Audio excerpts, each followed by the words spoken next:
Oke, baik ya. Kuliah kita mulai. Assalamualaikum warahmatullahi wabarakatuh. Waalaikumsalam warahmatullahi wabarakatuh. Waalaikumsalam warahmatullahi wabarakatuh. Waalaikumsalam warahmatullahi wabarakatuh.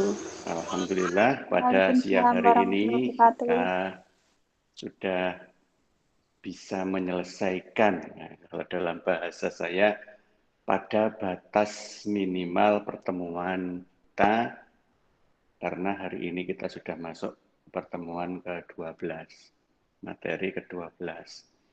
Sebagaimana tadi sudah saya sampaikan di grup WA, bahwa pertemuan kita siang hari ini sudah memasuki batas minimal yang memang disyaratkan sebagai sebuah proses belajar mengajar pada suatu mata kuliah.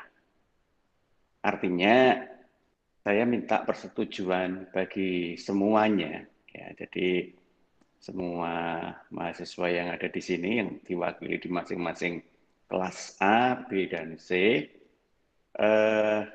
untuk minggu yang akan datang. Karena seolah kita masih ada waktu 2 minggu, ya, masih ada waktu 2 minggu untuk bisa digunakan sebagai tambahan materi ataupun mungkin pemantapan materi sebelum kita melakukan ujian akhir semester. Oke, ujian akhir semester insya Allah di awal Januari nanti ya, kalau nggak pertengahan Januari, belum cek lagi jadwalnya. Yang jelas kita masih ada sisa waktu 2 minggu ke depan di bulan Desember ini atau di awal Januari tahun 2021. Oke, bagi kelas yang belum memberikan konfirmasinya, jadi kelas A dan kelas C belum memberikan konfirmasi, saya tunggu secepatnya supaya nanti bisa kita gunakan untuk dasar pertemuan kita minggu depan. Ya. Oke, kemudian di kesempatan siang hari ini saya juga menyampaikan bahwa beberapa materi yang sudah saya sampaikan kemarin setelah UTS tentunya ya, itu adalah materi yang akan kita gunakan sebagai bahan untuk ujian akhir semester. Oke, saya lupa kemarin ya, semoga semua yang ada di sini ingat. Kita mulai dari materi apa kemarin? Ingat saya, kita mulai dari manajemen persediaan. Ya, semoga benar. Berarti materi kita nanti untuk UAS ya, UAS adalah mulai dari materi manajemen persediaan sampai pertemuan kita yang terakhir. Jika hari ini memang kita pakai untuk menutup materi, ya berarti sampai hari ini. Kalau masih ada pertemuan lagi minggu depan, dan itu sifatnya menambah materi, berarti ya sampai itu. Ataupun kalau nanti pertemuan minggu depan tetap ada, tetapi sifatnya hanya untuk evaluasi, ya monggo. Ya, materi tetap sampai di pertemuan hari ini. Ya. Kemudian jika memang menginginkan untuk melakukan evaluasi, akan lebih mudah jika sifatnya kita berdiskusi. Ya, berdiskusi terkait dengan materi yang sudah saya sampaikan dan mungkin belum dipahami. Namun, akan lebih mudah lagi jika sebelum kita melakukan diskusi, kalian sudah mempunyai catatan. Apa sih yang belum dipahami? Ya, yang pertama adalah materi apa yang belum dipahami. Kemudian dari materi itu bagian mana yang belum dipahami. Ya. Terus kemudian apa kesulitan yang dirasakan ketika akan memahami hal tersebut. 3 hal itu paling enggak punya dasar. Nah, sehingga nanti ketika kita berdiskusi itu bisa digunakan. Oke, saya selalu membuka kesempatan sebenarnya ya setiap awal perkuliahan untuk ya menyampaikan materi yang sudah kita bahas di perkuliahan sebelumnya itu apa yang belum dipahami. Sama seperti pertemuan kita hari ini, minggu yang lalu kita sudah bahas tentang analisis investasi. Kita sudah membahas ada 5 metode untuk membuat sebuah analisis.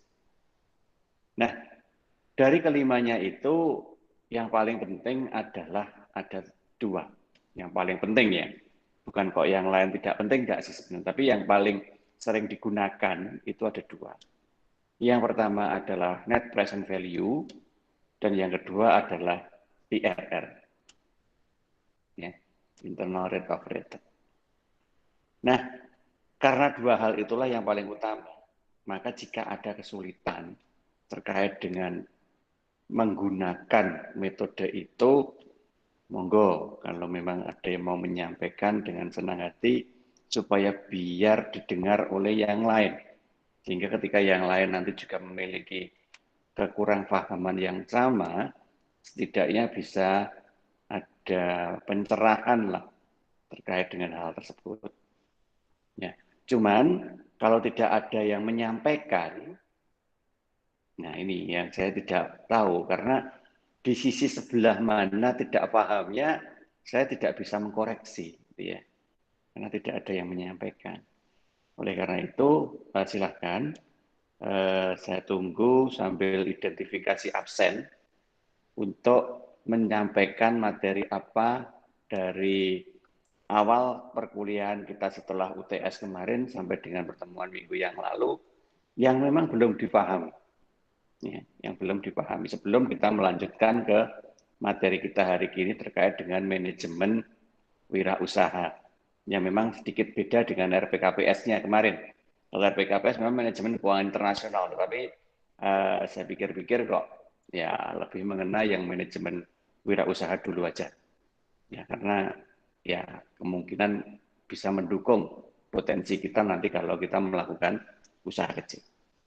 Baik, monggo silahkan kalau ada yang mau menyampaikan materi apa selama kuliah setelah UTS kemarin yang belum dipahami. Sambil saya cek absensinya.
Nggak ada ini ya yang menyampaikan?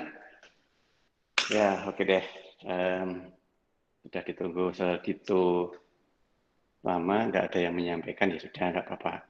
Nanti tolong sekali lagi, saya selalu minta ada yang menyampaikan jika ada yang belum paham.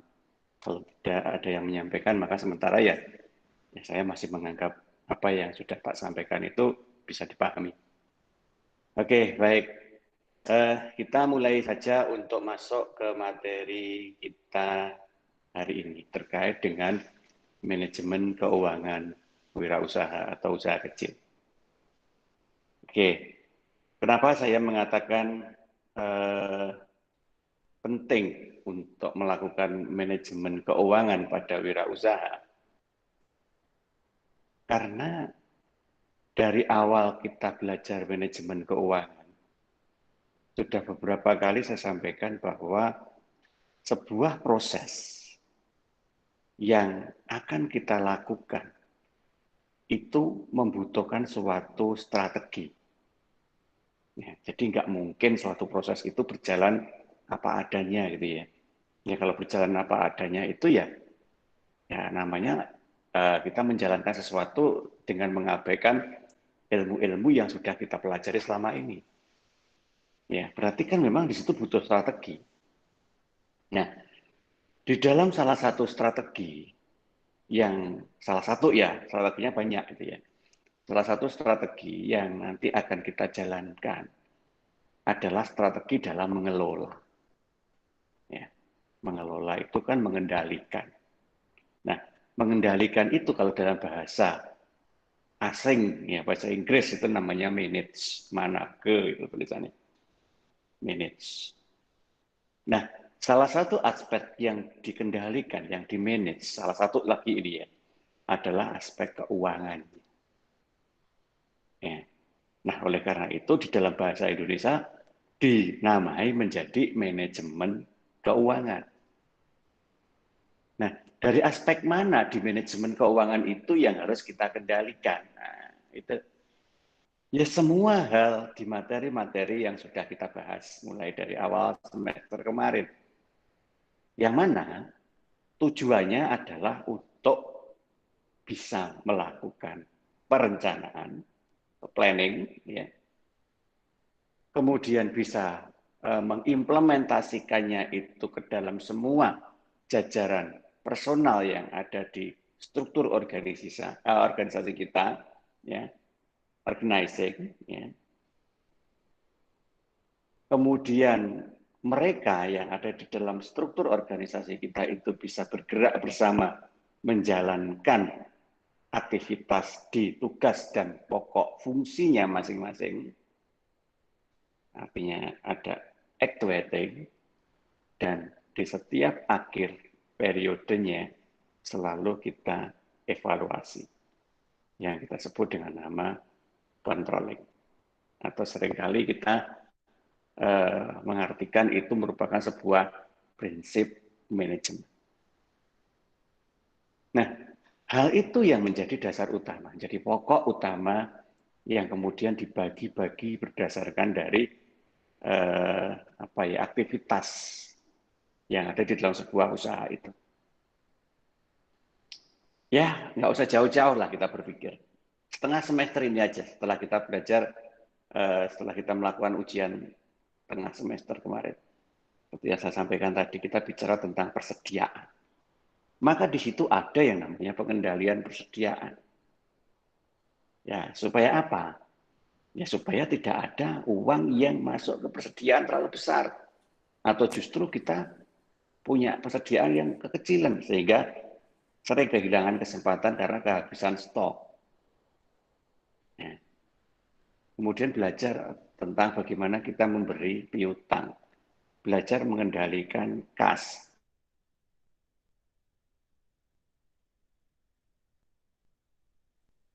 Investasi.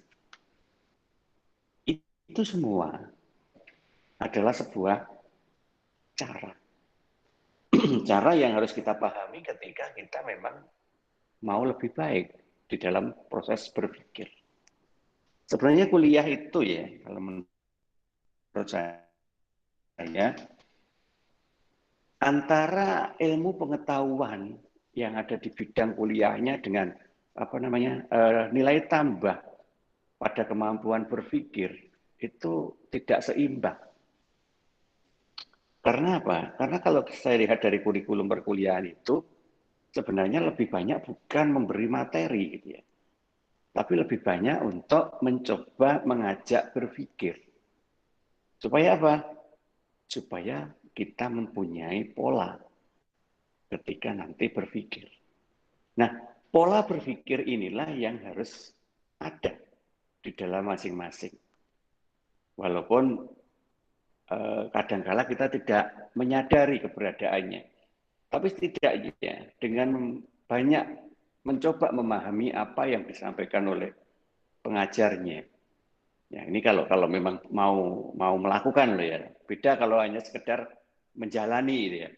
Ya sing penting wayahe kuliah datang atau wayahe di Google Meet wis login, kemudian habis itu ditinggal nggak tahu kemana tidur atau disambi ngapain keluar ya. HP-nya ditinggal, bunyi sendiri kayak radio. Ya, itu lain cerita gitu ya. Lain cerita. Karena apa? Karena semua itu dimulai dari niat. Kalau memang niatnya itu benar-benar pengen tahu, saya yakin nggak akan melakukan hal seperti itu. Bahkan menuntut untuk lebih tahu. Namanya juga menuntut ilmu gitu kan. Nah, sehingga dengan beberapa cara pun akhirnya bisa dilakukan ya. Walaupun seperti ini misalkan keterbatasannya apa, kita nggak bisa langsung ketemu. Toh kalaupun ketemu ngapain kalau tidak ada diskusi? Ya dengan cara seperti ini juga sudah cukup, malah low cost kan. Kalian tidak perlu keluar bensin, tidak perlu harus mandi, tidak perlu harus pakai baju baru, pakai bedak dan segala macam. Nggak usah, gitu kan. Nggak mandi 2 hari juga nggak apa-apa ikut di acara ini kan. Nah, itu kan sesuatu yang sebenarnya low cost. Tapi bukan itu yang menjadi orientasinya, yang menjadi capaiannya. Tetapi yang menjadi capaiannya adalah apa yang kita dapatkan setelah ini. Karena ingat, apa yang kalian dapat ini hasil dari membayar. Ini kan? Ya, walaupun memang uangnya banyak di antara kalian yang belum dari cara kita mencari sendiri. Tapi setidaknya kan itu ya sama, tetap aja uang. Apalagi itu yang memberikan adalah orang tua. Karena orang tua menginginkan kalian itu punya nilai tambah dengan pembayaran sejumlah uang itu. Tambah apa? Nah kan pertanyaannya itu kan. Jangan sampai salah tambahnya kan gitu. Nah, sehingga dari sinilah akhirnya suka nggak suka kita dituntut, dipaksa atau ya diminta untuk selalu mencoba berpikir. Ya, kalau memang kita sudah menyadari itu loh ya, mencoba berpikir. Nah dengan berpikir itulah akhirnya otak kita dengan sendirinya akan terarah, yang kemudian akan membawa attitude kita untuk ya menuju sesuatu yang kita pikir itu tadi. Nah, inilah yang saya sebut sebenarnya yang kita pelajari di sini itu bukan sekedar ilmu terkait dengan bagaimana proses manage-nya, tetapi juga akan mengubah mindset berpikir kita. Yang semula hanya yes apa adanya lah, kita ngikutin saja lah. Nah, sekarang mencoba melakukan sendiri. Yaitu bagaimana menyusun sebuah strategi, dari mana kita mulai, bagaimana kita menyikapi ketika itu sudah berproses, dan apa yang harus kita lakukan setelah hasilnya itu kita terima. Nah, inilah kunci, ya kunci dari hasil yang bisa kita peroleh. Jadi jangan sampai kalian berpikir hasil itu adalah nilai, bukan. Nilai itu nggak ada apa-apanya, gitu kan? Ya. Bagi saya nilai itu juga nggak ada artinya. Gitu ya. Dan insya Allah banyak orang di luar sana juga sudah mulai tidak mempercayai yang namanya nilai. Jadi nilai itu sudah bukan sesuatu yang sakral, gitu kan. Jadi bukan itu yang dicari seharusnya. Sudah banyak sekarang itu pekerjaan-pekerjaan yang nggak butuh yang namanya IPK, nggak butuh yang namanya nilai.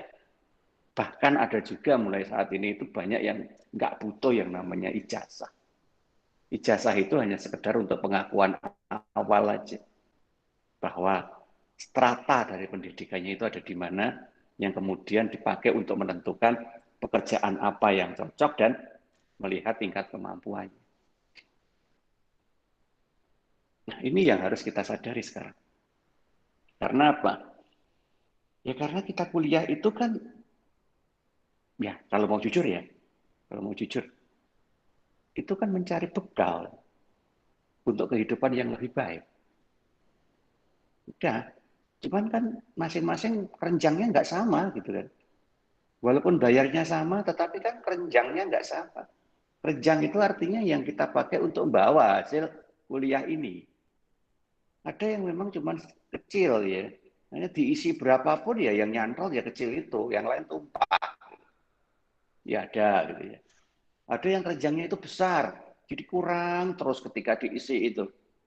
Nah, tapi nggak tahu kurangnya yang mana. Ya, pokoknya kita kurang ngono tok. Ada juga yang begitu. Ada juga yang sebenarnya keranjangnya itu pas-pasan, tetapi mampu untuk mengkondisikan. Ya, kalau sudah mulai tumpah, dipindah ke keranjang yang lain. Kosong lagi, cari lagi, pindah lagi ke keranjang yang lain. Sehingga ketika nanti mencari keranjang-keranjang yang tadi dipakai untuk pindah, teridentifikasi. Nah, ya karena pas-pasan tadi, tetapi dia punya cara, strategi. Itulah hasil, ya. Itulah hasil. Dan itu yang dicari. Jadi nilai yang saya sebut tadi hanya merupakan simbol. Ya, hanya simbol aja. Yang ya notabene nanti tidak terlalu sakral gitu ya. Karena apa? Karena kalau mau kerja juga sudah mulai banyak yang tidak tanya IP kamu berapa, kamu kuliah di mana, ijazahmu mana. Tapi yang ditanya adalah kamu bisa apa. Nah, itulah yang seringkali harus ditanyakan balik ke diri kita sendiri ketika kita melakukan sesuatu. Ya, kalau sesuatu itu adalah sesuatu yang ada hubungannya dengan ilmu yang kita pelajari saat ini, ya sering-seringlah bertanya pada dirinya sendiri, saya bisa enggak itu? Nah, dari situlah nanti kalian akan bisa menjawab, karena yang tahu diri kalian ya hanya hati nurani kalian. Nah, kemudian jawablah dengan jujur, saya enggak bisa. Ya enggak bisa yang mana? Ini. Nah, saya sudah bisa, buktinya apa? Ini saya bisa melakukan. Nah, oleh karena itulah, inilah beberapa mekanisme atau beberapa cara yang bisa kita gunakan untuk mengevaluasi diri kita sendiri. Saya bicara ini karena memang kita sudah di penghujung semester. Jika nanti kalian memang benar-benar mampu loh ya, maka nilai itu bukan orientasi, itu satu. Sehingga nggak penting yang namanya mengerjakan itu harus sama dengan punya teman atau tidak. Karena kita percaya diri berdasarkan kemampuan kita. Ya, kalau kita bisa. Tetapi yang tidak bisa, ya mohon untuk ya sadar diri bahwa kita sudah bayar, gitu kan. Orang ekonomi, apalagi orang akuntansi, itu selalu berpikir antara cost and benefit. Artinya, seberapa besar cost yang kita keluarkan, minimal itu ya, harus sama dengan benefit yang kita terima. Nah, sekarang benefit itu berupa apa? Ya, berupa pemahaman harusnya. Nah, sekarang berapa banyak pemahaman yang sudah kalian serap dibanding dengan uang sekian juta yang sudah dibayar di awal semester kemarin. Nah, pembandingnya apa? Ya, bandingkan aja kalau itu dikonversi dalam bentuk barang gitu ya. Kalian bayar katakanlah berapa? 4 juta katakanlah misalkan begitu. Kalau dibelikan barang itu sudah setara apa? Dan seperti apa manfaat dari barang itu? Sekarang kalau kita gunakan untuk membayar kuliah, seberapa banyak yang kita peroleh? Sebanding nggak manfaat barang yang kita beli 4 juta dengan hasil kuliah yang kita bayar per semester 4 juta itu. Ketika kita berpikir, gunakanlah cara berpikir yang intuitif. Gitu ya. Intuitif itu artinya tidak didasari oleh nafsu, tidak didasari oleh emosi, tidak selalu atau tidak terlalu didasari oleh logika, tetapi lebih banyak didasari oleh kebermanfaatan. Karena kita tahu apa yang akan kita lakukan ini pasti akan dipakai nanti. Nah, kebermanfaatannya bagaimana? Kalau kita menerima sebatas apa yang sekarang kita pahami. Nah, inilah yang harus mulai kita sadar. Jadi, belum terlambat kalau sekarang kita mulai untuk menata kembali. Ini adalah belajar. Ya. Kuliah itu kan bagian dari belajar. Artinya jika kita belum bisa, itu wajar. Namun juga belajar kok. Namun yang jadi tidak wajar adalah kalau kita sadar kalau belum bisa dengan sebuah kesempatan yang diberikan tapi tidak kita gunakan. Nah, itu jadi tidak wajar. Ya. Kecuali kalau sudah tidak ada kesempatan, baru kita mencari tahu dari yang lain. Tetapi selama kesempatan masih ada ya, potensikan kesempatan itu untuk jadi ya minimal bisa lah. Ya, minimal bisa. Ini adalah pesan saya dalam menghadapi eh, perkuliahan kita yang ya semester ini memang hampir berakhir, tapi nanti insya Allah kita membuka lembar baru di semester genap. Yang kemungkinan kita juga akan ketemu lagi di mata kuliah yang lain. Nah, oleh karena itulah apa yang saya sampaikan ini digunakan untuk merenung terutama bagi yang memang kita merasa belum sepadan antara apa yang kita keluarkan dengan apa yang kita peroleh. Nah, tidak sebatas hanya merenung, kemudian harus ada activity, tindakan. Terus saya mau apa? Nah, kalau memang tidak pede atau malu menyampaikan di hadapan teman-temannya yang banyak, ya monggo, silakan menyampaikan secara personal, ya, sehingga paling tidak saya bisa mengetahui kondisinya dan ya kalau memungkinkan saya akan membantu untuk ya mencari apa yang belum ditemukan sampai saat ini, seiring dengan waktu yang ada. Nah, ini akan menjadi hal yang benar-benar kalian butuhkan, bukan saat ini, ya. Tapi nanti ketika kalian sudah lulus atau sudah selesai dari kampus ini. Itu yang paling utama, karena aktivitas kalian sudah bergeser. Mungkin saat ini aktivitasnya masih ya belajar, kadang ya jenuh, kadang ya bosan, kadang ya karena yang kita lakukan saat ini hanya itu. Wajar kalau manusia itu jika kemudian jenuh. Ya. Namun di balik itu semua, tetaplah kalian harus ingat bahwa ini adalah bekal. Nanti ketika ini sudah selesai semuanya, sudah lulus, sudah wisuda, dunia kalian bergeser ke dunia kerja, tuntutan yang ada di situ itu baru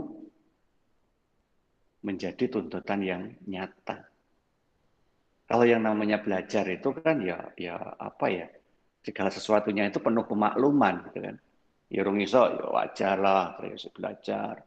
Tapi kalau udah bekerja kok nggak bisa, ya sudah tersisih, tersisih, tersisih oleh yang bisa.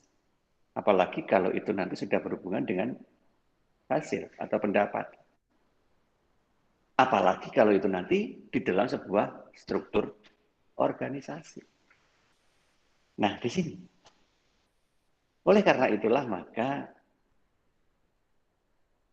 banyak opsi, ya menurut saya. Banyak opsi yang bisa ditawarkan untuk memulai sebuah proses kehidupan yang sesungguhnya nanti setelah kita belajar dari sini dalam rangka untuk ya menghasilkan yang bisa kita gunakan untuk melanjutkan proses kehidupan ini. Nah, salah satu yang ada di situ baik itu nanti sudah di dalam organisasi ataupun secara individu adalah mengendalikan yang namanya uang ini. Nah, jadi manajemen keuangan tidak sekedar hanya untuk sebuah organisasi, tetapi juga dimulai dari diri kita sendiri. Nah, oleh karena itu mungkin kita bisa melakukan pembelajaran lanjutan dalam kondisi real itu dengan mencoba membuat usaha sendiri. Karena dengan membuat usaha sendiri itu kan artinya kita sudah mulai mandiri. Jadi tidak ada ketergantungan dengan pihak lain. Ya, karena kita melakukannya itu sendiri. Kalau gagal ya tak tanggung-tanggung sendiri. Kalau berhasil ya nanti saya akan menyenangkan banyak orang. Nah itulah diwirausaha. Nah oleh karena itu kita harus tahu sekarang bagaimana hal-hal yang perlu kita siapkan dalam proses itu. Kita mulai dari yang paling umum dulu, ya, terkait dengan manajemen keuangan. Seperti yang sudah saya sampaikan tadi bahwa di sini adalah sebuah cara untuk mengelola atau mengendalikan, ya, dengan tujuan supaya terjadilah suatu output yang efektif dan efisien, ya, sehingga nanti bisa terus melanjutkan dari proses tersebut. Nah, inilah tujuan utamanya. Nah, tujuan khususnya apa? Ya, supaya itu semua terjadi ya harus kita maksimalkan yang namanya keuntungan. Keuntungan itu secara akuntansi sederhana, ya hanya pendapatan dikurangi biaya. Selesai. Kalau selisihnya lebih ya keuntungan, kalau selisihnya kurang ya rugi. Tetapi dalam proses realnya kan tidak semudah teori seperti itu. Dari proses realnya ya kita harus berpikir bagaimana cara kita memaksimalkan keuntungan dari pendapatan. Bagaimana kita memaksimalkan keuntungan dari efisiensi dan efektivitas penggunaan biaya. Nah, bagaimana itu kan ada metode, gitu ya. Metode itu adalah sesuatu yang diturunkan dari sebuah strategi. Strategi itu muncul berasal dari apa yang sudah kita rencanakan dalam bentuk tujuan. Ya. Sehingga semuanya berawal dari situ. Nah, sehingga tidak ada lagi salah dalam mempersepsikan bahwa yang disebut dengan keuntungan itu sebenarnya dari aspek apa. Kalau kita berpikir secara akuntansi yang namanya keuntungan ya finansial, ya finansial, uang. Karena memang kita menghitung keuntungan itu dari pendapatan yang berupa uang dikurangi dengan operasional biayanya yang juga berupa uang, maka selisihnya adalah uang. Namun sebenarnya kalau kita mau lebih terbuka, lebih bicara secara komprehensif, keuntungan itu enggak hanya uang. Ya, keuntungan merupakan nilai lebih yang diperoleh melalui sebuah operasi usaha, baik itu bersifat uang yang material maupun yang non material. Ya. Nah, apa yang disebut dengan non material atau imaterial itu? Sebenarnya ketika kalian belajar seperti ini, kan kemudian mendapatkan hal-hal baru yang mungkin belum pernah kalian peroleh sebelumnya. Itu adalah knowledge. Sesuatu yang tambah dari apa yang belum kita miliki, itu juga masuk kategori untung. Nih, mungkin selain tambah knowledge-nya, kalau kita rajin berlatih, ya kita dapat skill dan experience, pengalaman. Nah, cuman experience akan lebih banyak diperoleh kalau nanti sudah masuk ke dunia real. Gitu. Sehingga banyak yang mengatakan experience is a good teacher. Nah, namun itu bagi mereka yang memang menyadari bahwa itu adalah sebuah keuntungan. Tapi kadang ya banyak yang nggak bisa menyadari itu. Yang lebih disadari keuntungan itu ya uang, kemudian kekayaan dalam bentuk asetnya itu bertambah. Nah, seperti itu aja. Ya, padahal sebenarnya tidak. Oleh karena itu sekarang kita harus membuka diri bahwa nanti kalau kita memperoleh sebuah keuntungan itu ada dua sisi, material dan imaterial. Nah, untuk mencapai itu semua, ya, maka kita coba pahami sedikit demi sedikit terkait dengan bagaimana pengelolaannya. Ya. Pertama jelas kita butuh ilmunya. Apa ilmu yang kita pakai untuk mengelola keuangan? Ya sementara yang kita pahami saat ini ya manajemen keuangan. Ya. Di sisi inilah nanti kita mencoba untuk melihat lebih jauh terkait dengan apa yang sudah kita pahami dan apa yang belum kita pahami. Oke, saya izin break sebentar ya.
Oke, baik ya.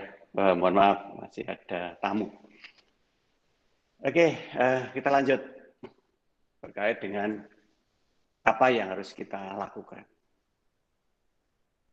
Tadi sudah saya katakan bahwa kita memulainya itu dari sebuah proses. Ya. Proses itu didasari dari kemampuan yang kita miliki. Sehingga nanti jalan yang akan kita tempuh ya lebih baik disesuaikan dengan apa yang mampu kita lakukan. Dalam hal ini misalkan kita mau membuka usaha atau berwirausaha. Hilangkanlah obsesi-obsesi seperti kita melihat sinetron gitu ya. Yang di episode pertama aja dia sudah duduk di kursi yang mewah di sebuah ruangan yang indah, ya seolah-olah dia mengelola suatu usaha yang sangat besar dengan pendapatan yang sangat tinggi, dengan lifestyle yang sangat the have gitu ya. Lupakan itu semua. Itu hanya cerita. Gitu kan. Dalam dunia nyata bukan kok nggak ada. Ya. Itu hanya bisa terjadi kalau sudah berproses. Padahal kita baru memulai. Sesuatu yang baru memulai, ya nggak ada yang kemudian langsung berada pada posisi yang seperti itu. Semua pasti dimulai dari bawah. Nah, oleh karena itulah, mumpung memang semua dimulai dari bawah, maka tingkat kesulitan yang memang harus kita hadapi juga masih rendah.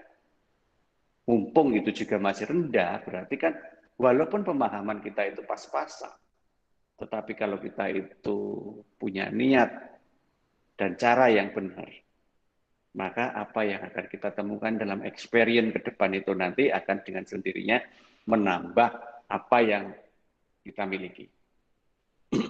Oleh karena itu, harus diawali dengan sesuatu yang simple, sederhana, aplikatif, ya tetapi ya tidak nyeleneh gitu kan. Ya sesuai dengan pakem yang ada. Pasim gitu ya. Nah, seperti itu. Jadi kadang-kala kita itu pengen, tetapi kita tidak tahu mulainya dari mana. Semua itu dimulai dari niat. Ya, semua dimulai dari niat aja lah dulu. Udah niat, tahu kan niat? Niat itu tidak hanya di bibir loh ya. Niat itu ada di hati. Karena nanti urusannya niat itu dengan cara. Ya. Urusannya dengan cara. Kalau hanya di bibir ya cara-caranya itu hanya lipstick aja. Ya. Tapi kalau di hati cara-cara itu benar-benar kita coba rumuskan sesuai dengan apa yang kita pahami. Nah, cara itu adalah cara yang paling sederhana atau sesederhana mungkin. Makanya tadi saya bilang lakukan sesuatu secara simpel, sederhana dan aplikatif. Nah, supaya bisa seperti itu gimana? Ya, kita lihat aja situasi yang ada di sekitar kita. Karena kan kita nggak sendirian. Sehingga kita bisa mencoba mempelajari dari apa yang dilakukan oleh si A, si B, si C, yang kemudian kita coba cari manakah yang paling support dengan apa yang kita miliki. Nah, kenapa? Karena karakteristik kita itu bisa jadi nanti sama dengan karakteristik yang dimiliki oleh orang yang kita gunakan untuk referensi itu. Sehingga nanti karakteristik itulah yang dengan sendirinya akan menuntun niat kita itu untuk mencari cara. Ya, bagaimana kita melakukan pengelolaan dengan baik. Nah, ini aja yang pertama kali harus kita lakukan ketika akan memulai. Yang pertama adalah punya niat. Dari niat itu nanti kita memunculkan sebuah cara atau sebuah strategi. Strategi itu nanti melibatkan beberapa konsep dasar teori, melibatkan beberapa pengalaman yang sudah kita temui, bisa juga melibatkan pihak lain yang memiliki karakteristik yang serupa. Sudah. itu sudah mulai berjalan. Nah, ketika aktivitas itu sudah mulai berjalan, oke, kita mengerucut ya, karena kita tadi bicara tentang keuangan ya, ya sudah, kita hanya melihat dari sisi keuangan saja. Kita tidak melihat di aspek-aspek yang lain. Ya. Pertama kali yang harus kita lakukan adalah mencoba mengidentifikasi apa kebutuhan-kebutuhan yang akan kita hadapi nanti di depan. Karena kebutuhan itu nanti akan menghasilkan sebuah catatan atas biaya yang harus kita keluarkan. Biaya cuma ada dua, ya pengelompokannya itu. Yang satu adalah biaya tetap, yang kedua adalah biaya variabel. Maka jangan salah posisi. Kelompokkan, manakah yang masuk kategori biaya tetap? Artinya apa? Artinya kita juga harus tahu apa sih pengertian biaya tetap itu. Sama juga dengan biaya variabel. Ya. Oke, mungkin saya tidak perlu lagi bercerita apa itu biaya kan, karena kalian orang akuntansi. Nah, tapi secara prinsip, semua biaya itu nanti sifatnya adalah pengeluaran. Nah, sekali lagi saya ingatkan seperti yang tadi di awal saya sampaikan bahwa biaya atau cost atau pengeluaran itu harus selalu dibandingkan dengan benefit atau hasil yang kita peroleh. Jangan sampai kita mengeluarkan cost tetapi kita tidak pernah berpikir benefit. Kalau lembaga sosial is okay. Tapi kan di sisi ini kita tidak bicara kita sebagai lembaga sosial. Kita bicara sebagai lembaga profit oriented. Nah, oleh karena itu maka setiap kali kita mengeluarkan cost, maka di balik itu kita harus mengeluarkan harus mendapatkan benefit. Ya. Benefit yang paling utama adalah manfaat. Ya. Nah, manfaat. Manfaatnya saya melakukan itu. Nah, ini yang paling utama yang harus kita ketahui. Nah, terlebih nanti kalau kita sudah bisa mengidentifikasi manfaat itu dalam sebuah kelompok-kelompok yang jelas. Misalkan ini masuk kelompok aset, ya, ini kelompok modal, ini masuk kelompok hutang, ini kelompok pendapatan, ini kelompok biaya, ini kelompok kas, dan lain sebagainya. Nah, harus kita ketahui karena alhamdulillah kita sudah belajar akuntansi juga. Nah, ini nilai positifnya bagi kalian itu ketika kalian itu juga sudah tahu tentang akuntansi, maka dalam pengelolaan di manajemen keuangan itu nanti tinggal neruskan aja, nyambung kan akuntansi dengan manajemen keuangan. Nah, contohnya seperti itu. Mungkin di awal kita belum menerima manfaat itu karena kita baru mengeluarkan cost. Tetapi kita sudah merencanakan manfaat yang akan kita terima itu apa. Ya. Misalkan kita nanti akan melakukan pembelian aktiva tetap. Biaya yang kita keluarkan disebut dengan nama deferred cost dan masuk dalam neraca. Posisi apa? Neraca aktiva atau pasifa. Ya, atau juga masuk ke dalam aset. Nah, di dalam neraca itu. Nah, itu kan di awal, di perencanaannya. Misalnya gini, saya mau bikin kafe, contohnya gitu aja, kafe. Saya butuh perangkat untuk terlihat bahwa kafe itu layak untuk dikunjungi orang. Apa? Dekorasi ruang. Di situ butuh apa? Perabot dan peralatan. Oke, seret. Renovasi, seret. Nah, kemudian di dapur butuh apa? Nah, itu semua nanti kan pasti dapat diidentifikasi. Nah, kalau sudah kelompokkan itu nanti ke dalam jenis laporan keuangannya. Karena ke depan sekalian kita akan menyusun informasi dari penggunaan aset tersebut untuk menghasilkan yang nanti baru bisa dipahami dari laporan keuangan. Nah, kalau nanti sudah jadi laporan keuangannya, barulah kita tinggal menyesuaikan pengelolaan itu berdasarkan fluktuasi dari aktivitas-aktivitas yang kita catat di dalam laporan keuangan itu. Oke. Nah, ada beberapa jenis biaya nanti yang kita pecah lagi selain biaya tetap dan biaya variabel. Ya, kita coba lihat itu dari jenis penggunaannya. Pertama, misalkan kita anggap itu adalah biaya investasi. Ya, ketika kita mengeluarkan sejumlah modal untuk mendirikan usaha baru. Cuman posisinya tetap harus kita ketahui loh ya, dan harus kita catat. Ya memang oke, kita mengeluarkan biaya dari aktivitas investasi, tapi itu berbentuk apa hasil dari pengeluaran biaya itu.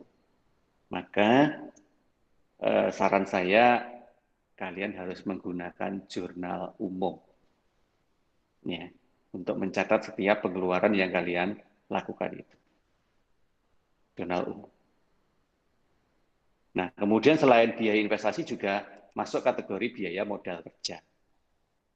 Baik itu yang modal kerja kotor atau modal kerja yang bersih. Ya, kotor adalah jumlah dari seluruh aktiva lancarnya, sedangkan yang bersih adalah selisihnya. Selisih antara aktiva lancar dan utang lancar. Nah, modal kerja seperti yang kita pernah bahas dulu di manajemen modal kerja adalah semua kecukupan dana yang memang kita taruh di posisi aktiva lancar ya dalam aktivitas kita menjalankan operasional usaha. Perkara uangnya itu bersumber dari modal atau bersumber dari hutang itu kan nanti. Yang penting sudah ada catatan yang jelas. Contohnya seperti ini. Saya nanti banyak menyinggung yang ada relevansinya dengan laporan keuangan ya. Karena saya ingin ketika kita itu melakukan wirausaha kita itu punya dokumen. Dan karena yang kita akan pelajari di wirausaha adalah mengendalikan keuangannya, maka dokumennya harus berbentuk laporan keuangan. Ya, harapan saya sih begitu. Oke. Nah, enaknya kalau kita itu masuk di dalam sebuah usaha kecil, ya itu tadi laporan masih sederhana, ya seperti laporan ini. Ya. Ini bukan laporan keuangan, tetapi rekapitulasi dari biaya investasi. Contohnya adalah produksi telur asin, gitu ya. Misal itu ya, ini contoh aja loh ya, nanti ya, ya rata-rata yang terjadi ini gitu aja. Tapi ya nanti yang ini atau bukan yang terjadi secara real ya penyesuaian aja. Izin usahanya, bangunan untuk usahanya, tanah di mana kita akan mendirikan itu semua, kendaraan mungkin ya seperti ini, alat produksi seperti ini, peralatan lain. Ya ini contoh gitu ya. Jadi tidak harus gitu kemudian harus ada semua gitu ya. Hanya contoh aja. Jadi coba mulai identifikasi. Loh Pak, apakah ini baru kita catat setelah ini semua ada? Bukan. Karena kita bicara manajemen keuangan ya seperti yang kemarin saya katakan. Dicatat dalam posisi kita merencanakan. Nah ini. Ya. Hal-hal seperti ini kan berdasarkan identifikasi aja. Ya kan? Nah, contoh, oke, ini satuannya, jumlah fisiknya. Nah, ini yang paling utama, jumlah fisiknya berapa? Nah, ini sesuai dengan kapasitas yang akan kita lakukan. Kemudian harga persatuan, nanti kita survei pasar. Oke, berapa harganya? Kemudian jumlah tinggal dikalikan. Umur ekonomis. Nah, kalau umur ekonomis boleh deh mengikuti itu. Atau kalau merasa itu terlalu pendek, naikin. Yang penting masih wajar, gitu ya. Nah, kemudian punya nilai penyusutannya. Oke, saya sudah tidak ngajarin lagi bagaimana metode penyusutan ya. Oke, saya anggap sudah paham. Baru kemudian ketemu nilai sisa. Setidaknya data awal ini sudah bisa kita gunakan untuk mengestimasi berapa yang harus kita siapkan di awal dan itu nanti bisa digunakan sampai berapa lama. Nah, ini awalnya kalau kita bicara tentang pengelolaannya. Nah, kemudian kalau kita mau lebih spesifikan lagi, contohnya kita spesifikan ke biaya modal kerja. Ya sudah, modal kerja kan cuma itu. Ya. Kalau memang ada kas, di sini tambahin kas. Ya, tambahin kas, boleh. Ya, tapi kalau hanya penggunaannya saja ya seperti ini. Persediaan apa, untuk ini misalkan berapa nilainya, piutang dagang kalau ada berapa, cadangan, nah ini cadangan. Nah ini loh, yang tadi saya sebutkan, ya bisa masuk ke seperti ini. Ya. Oke. Kemudian kalau mungkin ada hutang dagang ya, sebagai pengurangnya. Nah, ini contoh gitu ya. Ini adalah sebuah dokumen yang nanti kita buat di awal. Pak. Terus kalau sudah kita buat kan nanti dipakai untuk aktivitas iya. Terus kalau nanti kita ada perubahan gimana? Itulah bagusnya. Karena setiap perubahan yang nanti akan terjadi di dalam sebuah aktivitas nyata dan itu pasti terjadi, ya, akan terkondisikan, akan terkendali jika di awal kalian sudah punya rencana. Contohnya ini, misal ya, bahan baku dan bahan pembantu. Kalian tulis di sini 10 juta. Dalam waktu berapa lama? Ya tergantung di sini laporan apa ini, bulanan misalnya. 10 juta sebulan. Secara tidak langsung di dalam mindset berpikir kita bahwa kita itu nanti hanya akan membelanjakan uang 10 juta yang kita rencanakan itu. Sehingga setiap kali kita melakukan pengeluaran itu selalu melihat sisa. Ya, sisa berapa, kurang berapa. Nah, lihatkan di situ. Jika apa? Secara emosional itu terkendali. Nah, itu loh maksud saya. Kenapa kok harus ada pencatatan di awal itu? Karena dipakai untuk mengendalikan realisasinya. Sehingga nanti ketika terjadi selisih, wajar selisih itu. Tetapi kita sudah bisa menjelaskan kenapa terjadi selisih seperti itu. Nah, kemudian yang ini yang sudah tak sampaikan di awal tadi, yaitu biaya tetap dan biaya variabel. Ya kita identifikasi dulu di perencanaan awalnya, baru nanti dalam realisasinya kita coba sesuaikan. Ya. Dan kemudian kita akan mencoba melihat proyeksi pendapatannya. Oke, sebentar ya, saya izin lagi. Ada kedua.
Mohon maaf ya, ada beberapa gangguan teknis. Baik ya. Masih di situ semuanya? Masih mendengar suara saya ya? Masih, Pak. Alhamdulillah. Masih, Pak. Masih. Jangan tidur Masih, loh Pak. ya, nanti ketiduran. Ya. Oke. Oke, saya lanjut. Ketika pertama tadi kita sudah membahas terkait dengan apa yang kita siapkan. Ya, jadi semua yang tadi kita bahas mulai dari perencanaan biaya sampai dengan evaluasi atas realisasi biaya yang menghasilkan selisih tadi adalah sesuatu yang kita siapkan. Ya, kita siapkan sesuai dengan pengelompokan di posisi biayanya masing-masing. Nah, oke. Kalau itu sudah, gantian sekarang kita menghitung proyeksi hasil, hasil pendapatannya. Yang namanya usaha itu kan yang menjadi orientasi akhir adalah ini, hasil pendapatan. Nah, sebagai hasil dari perhitungan proyeksi, produksi dan harga jual yang diperoleh proyeksi penerimaan atau pendapatan selama satu waktu periode usaha. Ya, kita contohin seperti itu. Ini masih lanjut dengan usaha yang tadi, telur asin. Ya, oke. Produknya adalah telur asin, volumenya katakanlah 150.000 kilo, dengan harga jual 800, penjualan satu bulan 120 juta, kan dikalikan ya, terus penjualan satu tahun sekian. Ini proyeksi, sekali lagi ya, proyeksi, itu perencanaan. Tapi yang namanya merencanakan itu tetap ada dasarnya loh. Bukan hanya sesuai angan-angannya masing-masing. Tidak. Menetapkan volume 150.000 kilo, itu ya harus dilihat ayam kita ada berapa. Kok ayam ya? Bebek ya, kalau telur asin itu biasanya. Bebeknya itu ada berapa. Ya. Jangan sampai kita menetapkan 150.000 kilo per bulan, bebeknya itu hanya 10 gitu ya. Nah, terus gimana? Kan tidak logis kan gitu ya. Nah, oleh karena itu ya kita harus mencoba belajar dulu. Nah, ini di luar aspek keuangan ini ya. Aspek peternakan kali yang ini. Untuk menghasilkan 150.000 kilo per bulan itu harus punya bebek berapa? Misalkan begitu. Kalau kita mulainya dari sini. Atau modal kita tadi berapa yang kita gunakan untuk ini? Nah, yang bisa dipakai untuk bebeknya itu berapa? Sehingga kita menghasilkan bebek berapa? Nah, itulah nanti dasarnya. Sehingga dari jumlah bebeknya tadi menghasilkan per bulannya itu berapa? Nah, di sini yang penting perencanaan dengan menggunakan metode seperti ini sudah ada. Nah, ini kan namanya angka itu kan menyesuaikan. Yang penting orientasinya sama. Nah, itu perencanaannya. Nah, kemudian ya wajar lah ya kalau misalkan kita baru memulai itu hasilnya juga belum maksimal. Itu wajar sekali. Wajar sekali.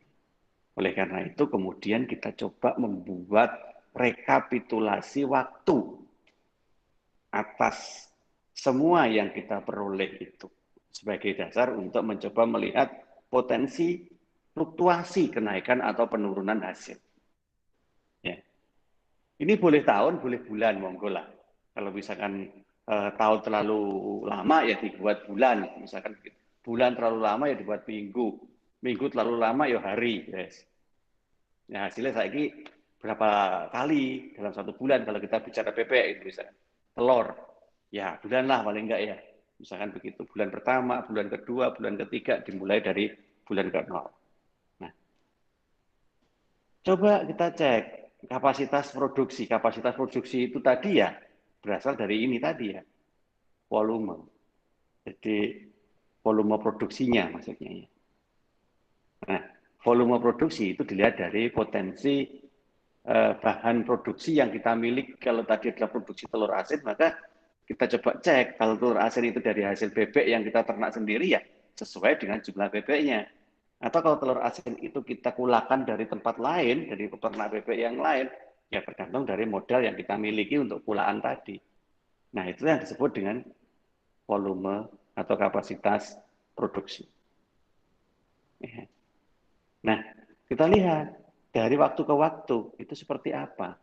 Mungkin bisa naik turun, bisa juga statis. Tetap. Ya nggak apa-apa, ya kan? Nggak apa-apa, kan itu semua tergantung dari kondisi yang terjadi. Nah, sehingga nanti dari sini kita bisa evaluasi. Apa penyebabnya kok ini statis? Apa kok yang menyebabkan dia turun? Apa yang menyebabkan dia naik? Sehingga nanti kita coba cek kondisi kita lebih cenderung ke arah mana. Nah, itu kapasitas dari produksi.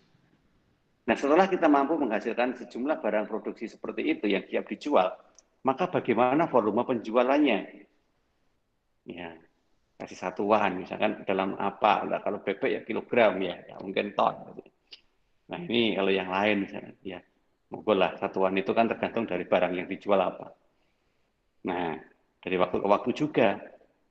Nah, itu harusnya menyesuaikan dari kapasitasnya. Nah, karena apa? Volume penjualan itu fungsinya adalah untuk melihat seberapa banyak keterserapan dari kapasitas produksi yang bisa dijual. Nah, begitu. Nah, di situ nanti dipakai untuk evaluasi. Loh, saya produksi sekian kok kemarin jualnya kok sedikit sekali ya. Kemana sisanya? Oh, sisanya ternyata masuk di periode kedua. Maka periode kedua itu over misalkan. Kapasitasnya kecil tapi penjualnya banyak karena ada sisa dari yang pertama dan seterusnya. Nah, itulah yang disebut dengan evaluasi. Nah, kalau sudah jelas nanti dikalikan harga jualnya maka ketemu nilai penjualan. Misalkan begitu. Nah, ini gampang ya. Ya, sederhana-sederhana aja deh. Nggak usah terlalu yang ribet-ribet gitu. Nah, sudah muncul data antara proyeksi dengan hasil. Oke. Kemudian setelah itu kita berpikir, dana yang kita miliki itu sebenarnya dari mana? Nah, karena tadi kan kita sudah merencanakan seperti tadi, kita sudah bisa mengidentifikasi biaya, kita sudah bisa mengidentifikasi kapasitas produksi. Artinya, semua berpotensi untuk kita peroleh dalam rangka mengadakan itu semua. Itu kan sudah bisa diketahui. Dari mana? Yang paling utama ya ada dua hal itu. Yang pertama, punya sendiri. Ya, saya punya duit segini. Ya, dari manalah uangnya yang sudah ada modal sendiri. Nah, atau pinjam semua. Ya, atau kombinasi dari keduanya. Ya. Oke. Ini harus diidentifikasi. Kenapa? Ya karena sekalian kita berpikir tentang pasifa. Ya. Oleh karena itulah nanti dengan cara yang gampang, nggak usah pakai siklus akuntansi, gitu ya. Kita sudah bisa mengidentifikasi aset kita itu tadi apa saja, jumlahnya berapa, yang berasal dari modalnya sendiri berapa, yang berasal dari pinjaman berapa. Udah, nggak usah pakai siklus akuntansi, udah ketemu neracanya. Nah, kadang malah neraca duluan yang ketemu ya. Laba rugi malah belum bisa dibuat aja kita sudah bisa menentukan neraca. Nah, apakah itu boleh, Pak? Boleh, tetapi hanya di awal. Kalau nanti sudah beroperasional, sudah berproses, transaksionalnya sudah terjadi, ya itu nggak boleh dilakukan begitu. Ya berarti harus berdasarkan catatan-catatan atas transaksionalnya. Oke, itu tentang sumber dana. Nah, beberapa hal yang terkait dengan sumber dana itu ada beberapa konsekuensi dan penjelasannya seperti itu. Kalau nanti bisa dibaca ya itu ya. Kalau modal sendiri itu lebih enak karena apa? Biasanya ya kita jadi pemiliknya ya suka-suka kita lah bagaimana kita nanti akan membuat kebijakan terkait dengan pengelolaannya itu. Ya.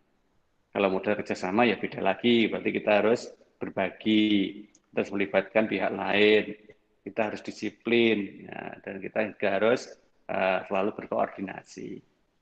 Jangan kalau modal pinjaman, ya berarti harus jelas pinjaman dari mana.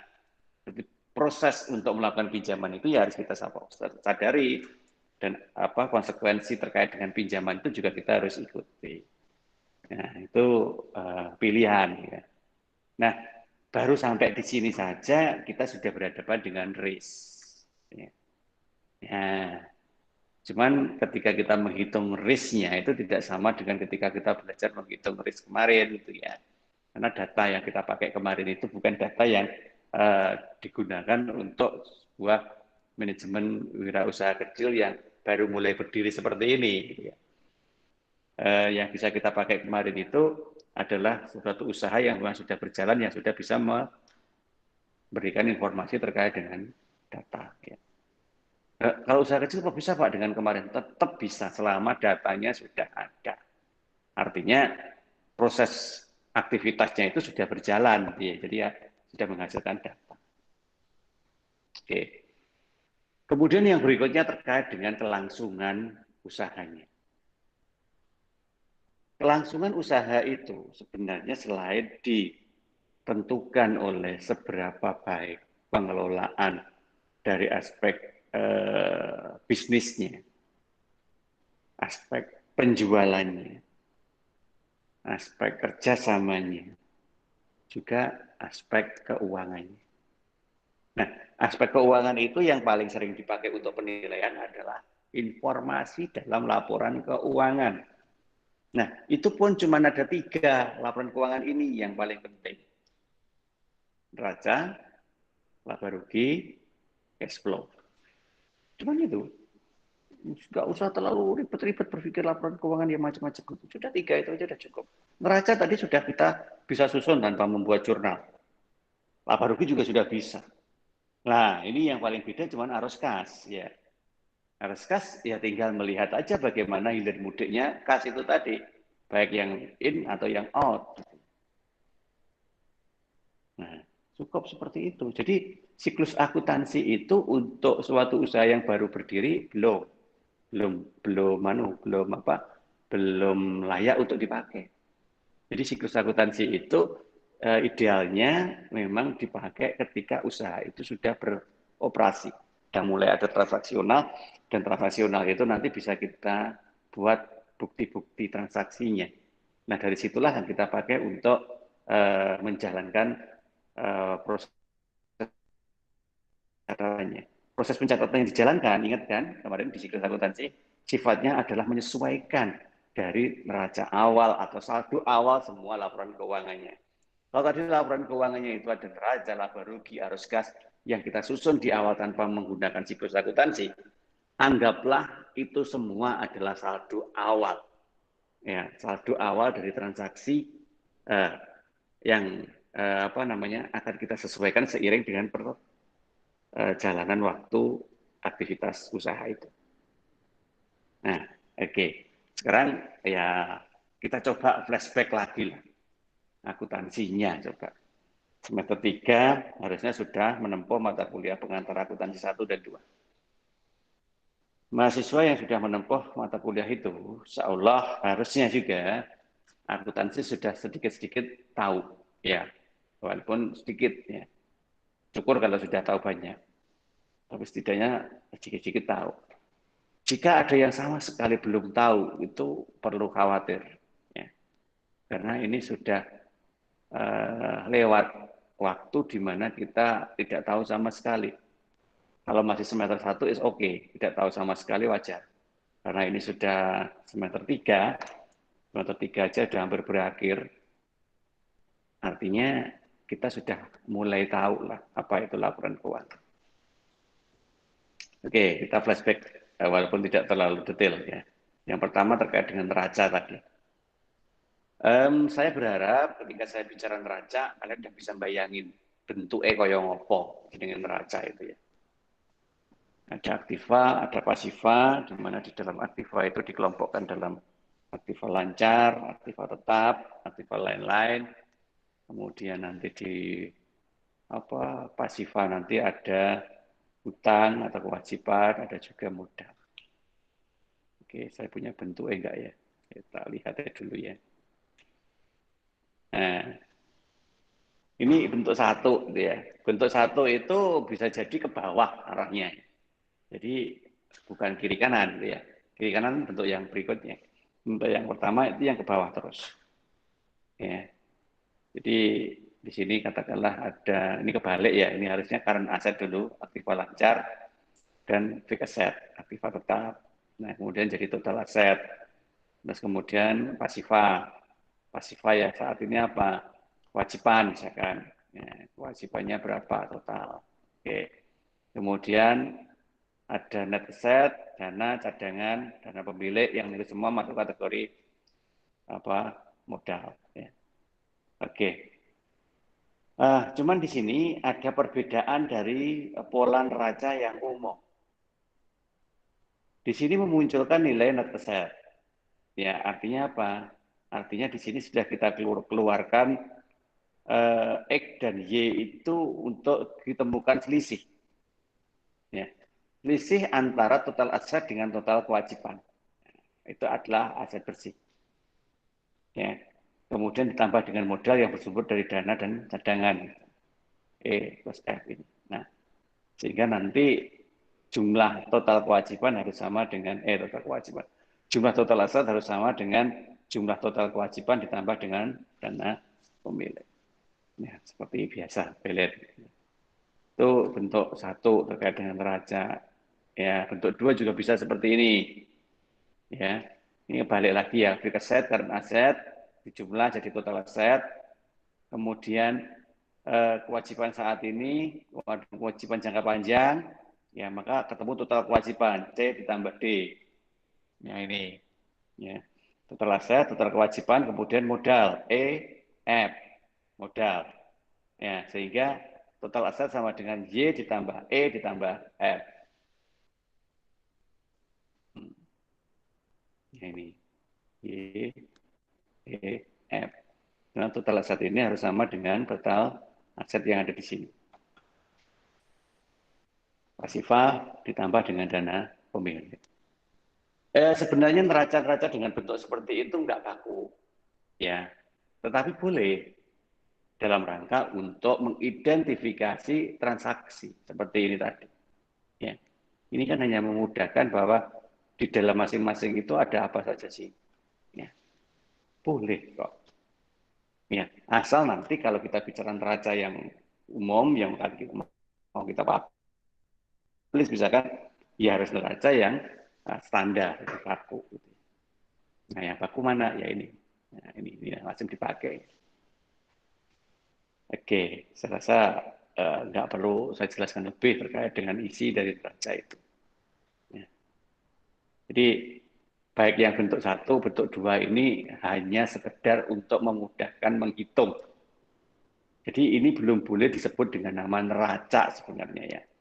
Karena neraca itu komponennya ini tadi, aktiva, kewajiban, hutang.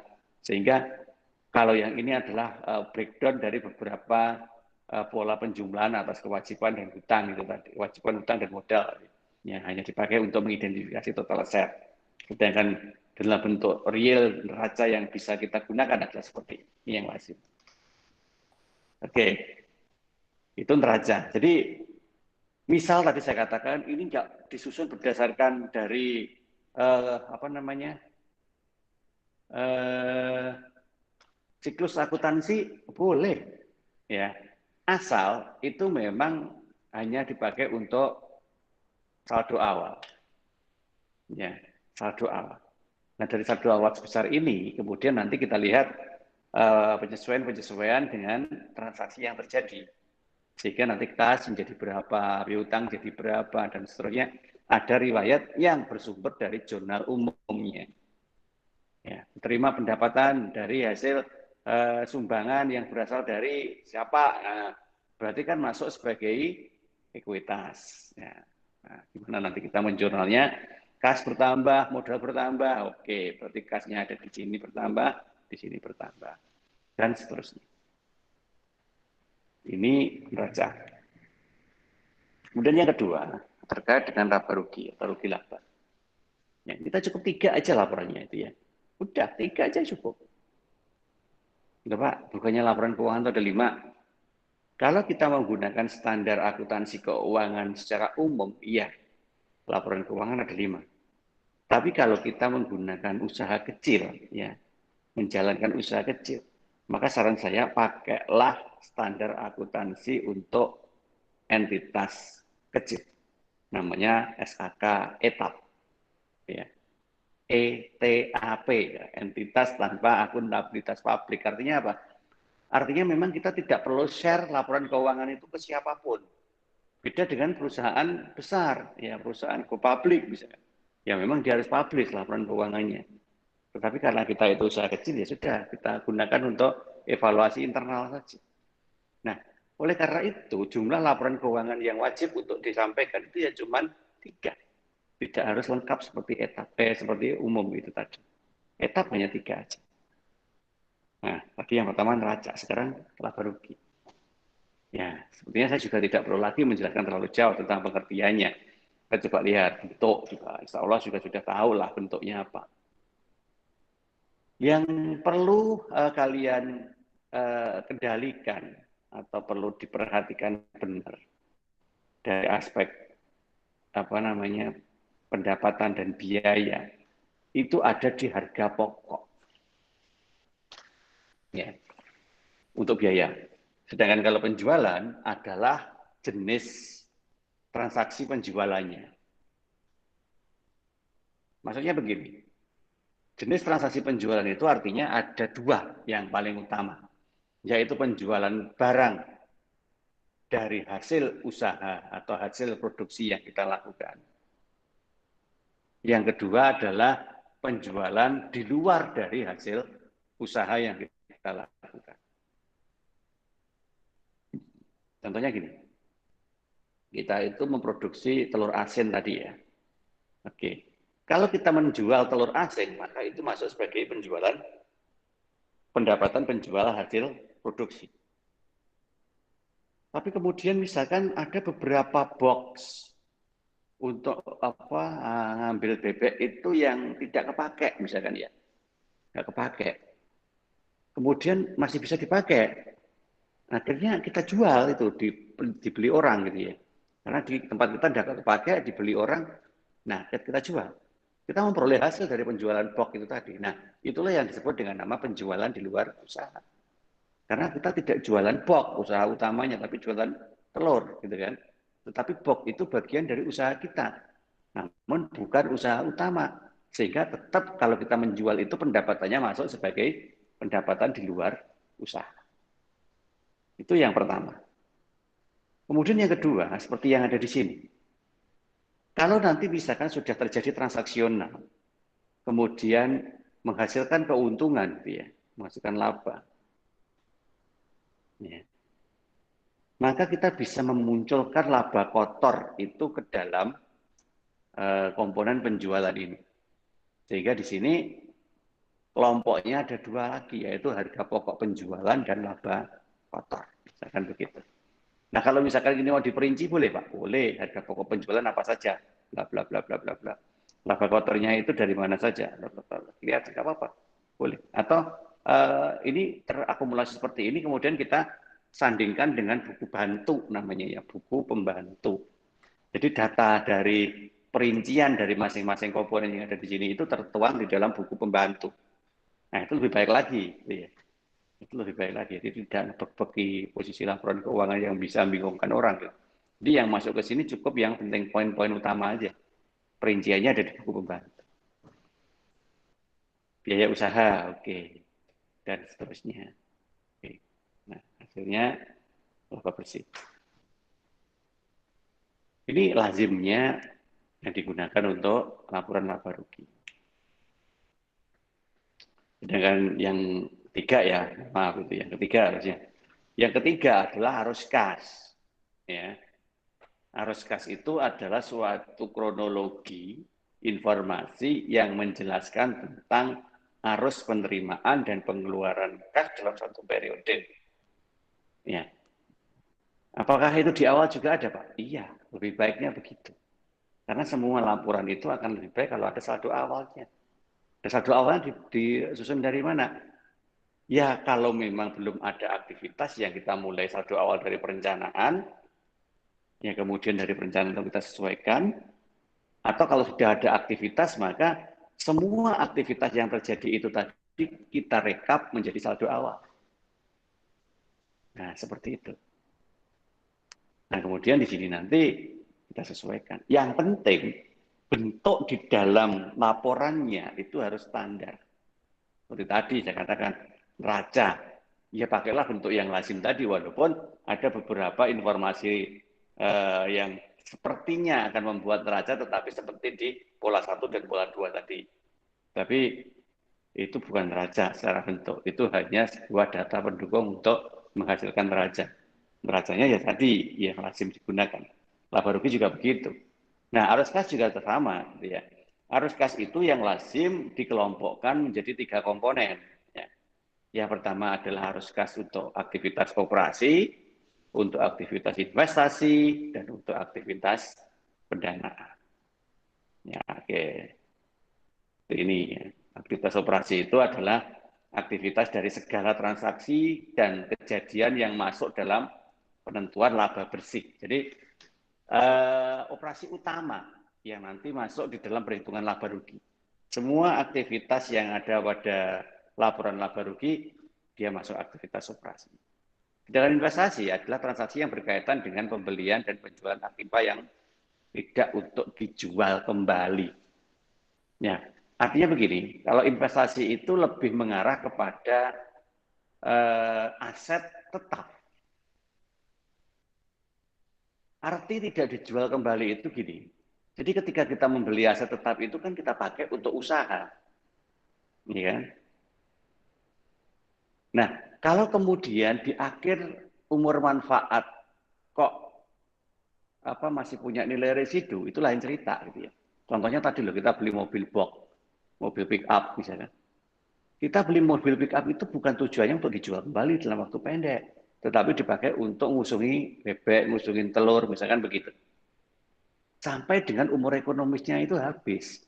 Perkara kemudian setelah umur ekonomis habis dijual, menghasilkan uang, itu sudah bukan sesuatu yang masuk pada kategori ini. Gitu ya.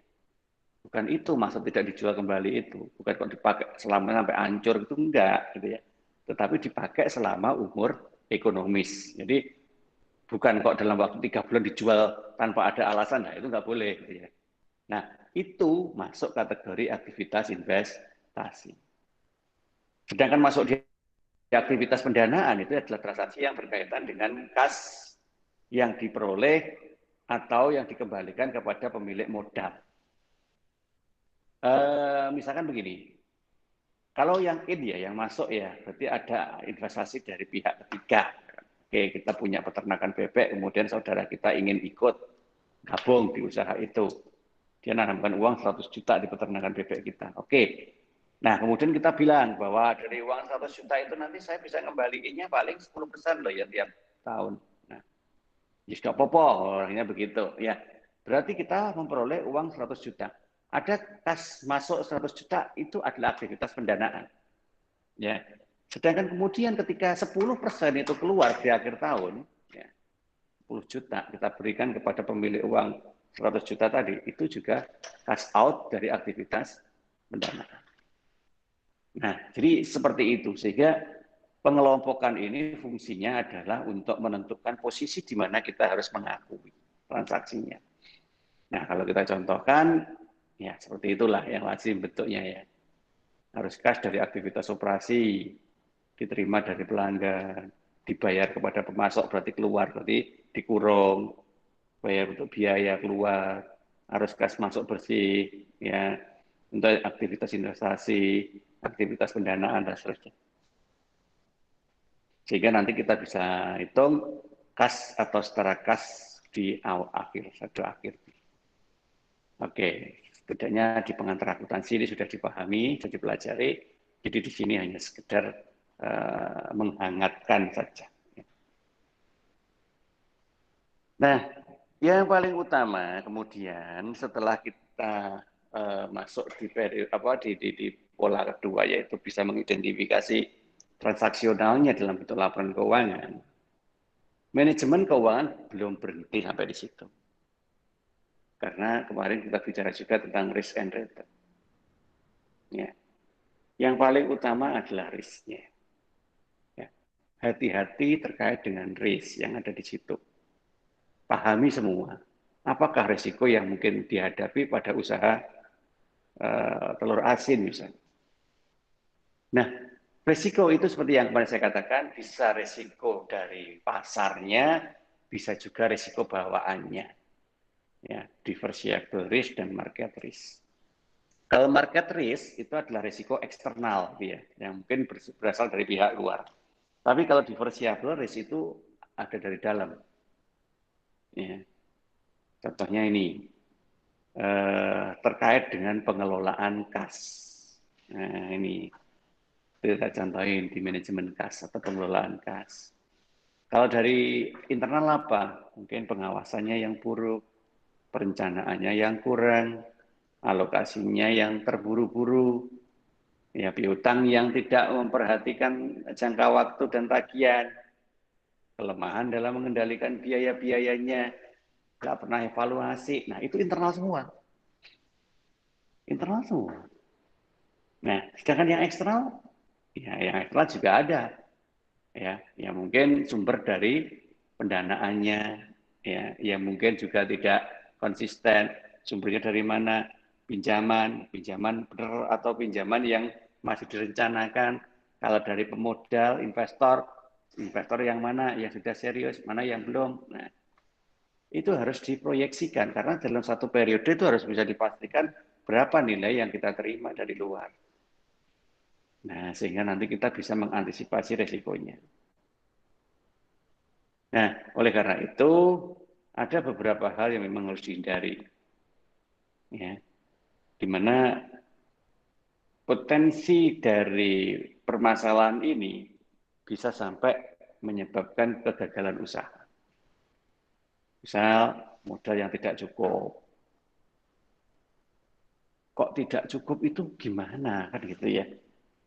Ya, tidak cukup itu artinya ketika ekspektasi yang kita inginkan jauh lebih tinggi dibanding kemampuan yang kita miliki. Nah, itu tidak cukup. Kayak tadi loh, kita mau jual 14.000 kilogram telur, tapi bebeknya cuma 100. Ya nggak mungkin gitu. Nah, itu yang disebut tidak cukup. Oleh karena itu, ya harus dicukupkan. Makanya kita melakukannya itu berdasarkan dari jumlah modal yang kita miliki dulu. Nah, itu pertama untuk langkah awalnya.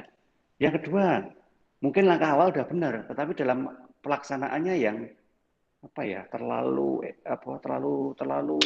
emosional gitu ya. Misalkan apa? Kita ingin ekspansi sebelum waktunya. Dirasa kita sudah jalan gitu ya, belum kelihatan hasilnya. Kita sudah menginginkan buka baru lagi di tempat lain gitu. Nah, itulah yang saya sebut ekspansi belum waktunya. Nah, itu. Kemudian yang ketiga, kalau kita punya ketergantungan dengan pinjaman. Bank itu tidak dimintai pinjaman, ya dia pasti akan menjual pinjaman itu ke kita.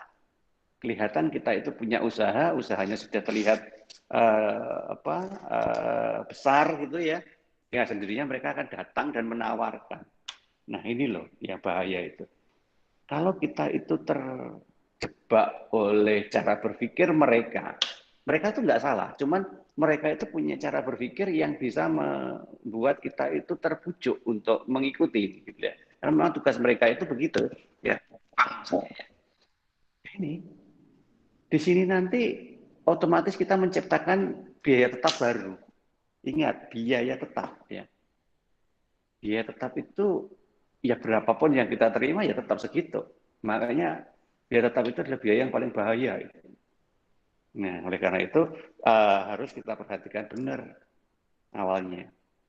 Kemudian yang keempat terkait dengan perencanaan, jangan remehkan perencanaan. Ya, oleh karena itu kita nggak boleh asal. Semua perencanaan harus punya dasar. Ya, sebab kalau asal nanti tidak akan memadai. Manajemen kas, kita sudah belajar itu.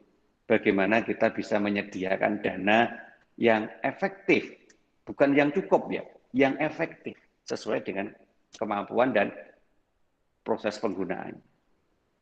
Ya. Kemudian tidak menghitung ROI. ROI itu lebih banyak dipengaruhi oleh NPV, net present value yang kemarin kita bahas itu. Ya. Kalau kita sudah jalan, maka net present value itu tetap harus dihitung. Supaya apa? Supaya kita tahu bahwa sebenarnya kita itu masih layak untuk usaha itu apa enggak. ya kan? Karena kemarin tujuannya kan untuk melihat bahwa sebenarnya usaha kita itu menguntungkan atau tidak, baik dengan ROI-nya maupun ROA-nya maupun dengan ROE-nya, ya. Return on investment, return on asset, atau return on equity. Yang ketujuh adalah mengabaikan yang namanya risk. Ya, itu sangat bahaya sekali mengabaikan risk itu, karena risk itu merupakan sesuatu yang pasti ada, pasti ada. Cuman kalau kita abaikan, ya itu sangat berdampak. Gitu.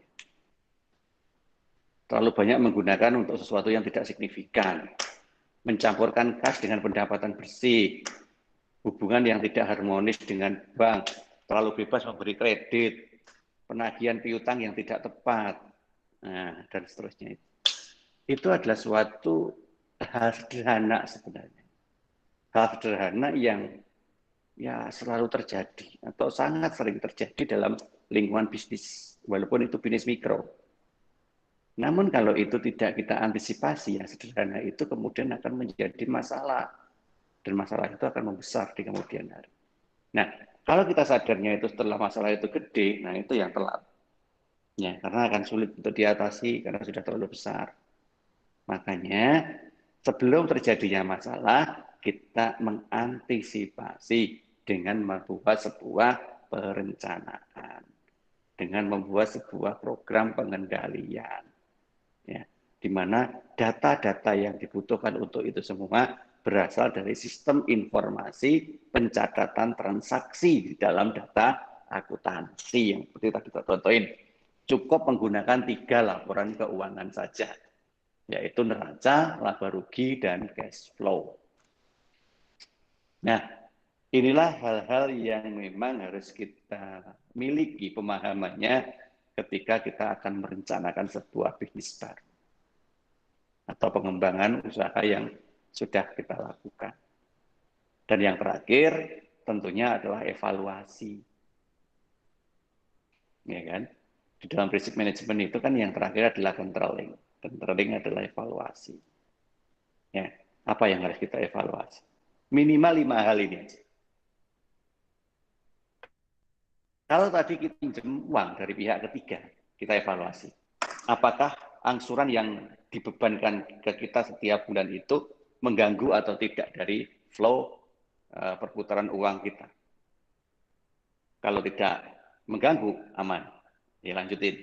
Ya. Tapi kalau mengganggu, ya harus kita restruct ulang, gitu ya, di schedule ulang angsurannya itu. Kemudian yang kedua adalah kemampuan menghasilkan laba. Ingat, laba tidak berasal hanya sekedar dari pengurangan pendapatan dan biaya, tetapi harus kita evaluasi dengan misalkan rasio profitabilitas, atau kita hitung dengan net present value tadi. Ya. Kemudian yang ketiga adalah evaluasi dari perputaran usaha. Kalau perputaran usaha cukup kalian menggunakan rasio aktivitas saja. Ya, yang turnover itu. Inventory turnover, total asset turnover, receivable turnover, dan semua turnover. Di situlah nanti kita bisa kita lihat seberapa kemampuan turnover yang kita miliki. Yang keempat terkait dengan break even point. Apa itu? Break even point adalah sebuah titik di mana kita mempunyai penerimaan yang persis sama dengan yang kita belanjakan. Artinya kita tidak rugi dan tidak untung. Apa tujuannya? Tujuannya adalah untuk menetapkan keuntungan kita itu sebenarnya berapa. Selain kita pakai IRR kemarin ya. Kalau IRR kan dalam bentuk persentase. Tetapi kalau dalam bentuk rupiah ya kita bermain dari break even. Caranya gimana? Yaitu tadi kan hanya di antara pendapatan dan pengeluaran. Selama jumlah pendapatan dan jumlah pengeluaran itu sebanding, itu masuk kategori break even. 0 berarti kan. Nah, sisanya itu laba. Nah, supaya untuk laba, maka pendapatan harus berapa, belanja harus berapa. Maka kita efektifkan pendapatan dan efisiensikan belanjanya. Dan yang kelima, yang terakhir adalah investasi. Kelayakan investasi. Investasi itu adalah investasi secara internal, di dalam usaha kita sendiri itu tadi untuk menambah aset atau yang lain, atau mungkin kita mengembangkan investasinya itu ke usaha lain, mungkin buka cabang, ya ekspansi usaha, atau kita hanya bermain-main dengan surat berharga. Ya, setiap keputusan investasi harus kita dasari dengan hitungan NPV dan IRR seperti yang kemarin kita bahas. Nah, ini adalah beberapa hal ya terkait dengan aktivitas-aktivitas usaha yang bisa kita lakukan ya dalam sebuah wirausaha dengan menggunakan pola-pola yang ada di dalam manajemen keuangan. Oke, baik. Sampai di sini. Monggo, jika memang ada yang mau bertanya terkait materi kita hari ini, silakan.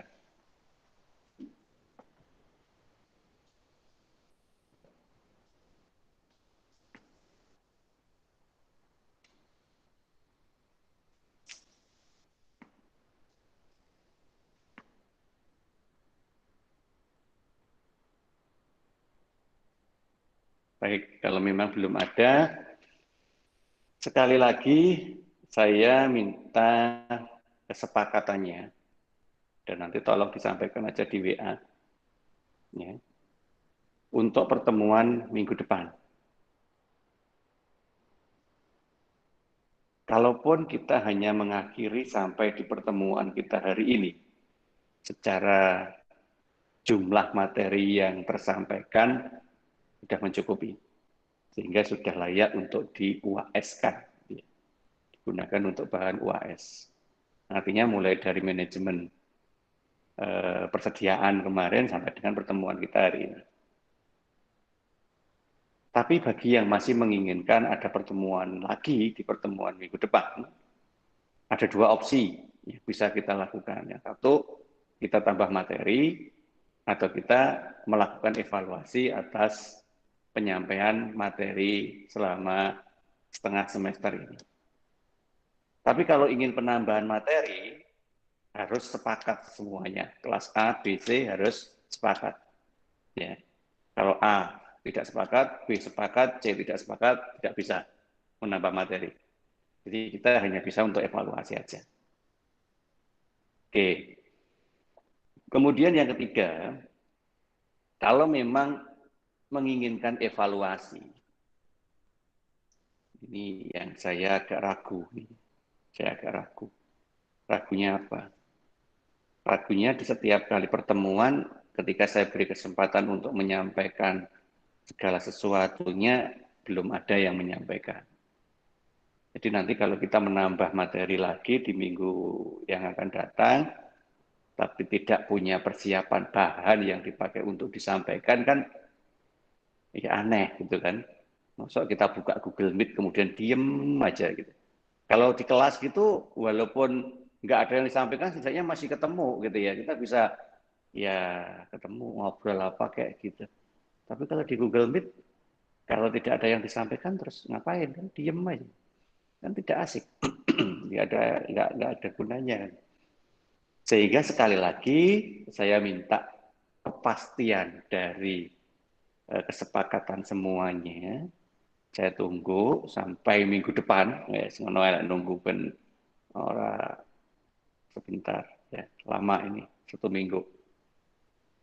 Hari Selasa minggu depan saya akan melakukan aktivitas setelah kalian punya kesepakatan. Tetapi kalau tidak ada kesepakatan, ya saya tidak akan membuka aktivitas lagi dan saya anggap materi kita sudah berakhir dan nanti saya akan ngabari lagi menjelang ujian akhir semester. Oke. Jadi seperti itu informasinya supaya nanti kita tahu apa yang harus kita lakukan.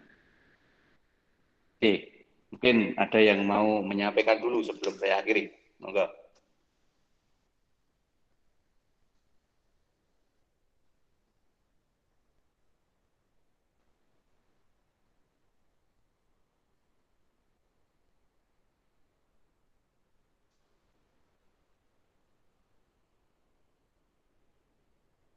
Ya, oke lah, karena semuanya tidak ada yang membuka speakernya. Ini merah semua speakernya ya. Ya, berarti tidak ada yang perlu kita diskusikan lebih jauh lagi terkait dengan materi kita hari ini. Kalau begitu, kuliah saya cukupkan dulu sampai di sini. Semoga apa yang kita bahas di siang hari ini ada manfaatnya. Dan sekali lagi manfaat itu bukan kok langsung kemudian kita rasakan saat ini juga. Manfaat itu bisa jadi baru kita rasakan ya beberapa saat dengan lama waktu yang kita juga belum ketahui dan itu bisa tetap yakin bahwa itu nanti pasti akan dibutuhkan. Mungkin begitu kita akhiri pertemuan kita siang hari ini. Assalamualaikum warahmatullahi wabarakatuh. Waalaikumsalam. Waalaikumsalam.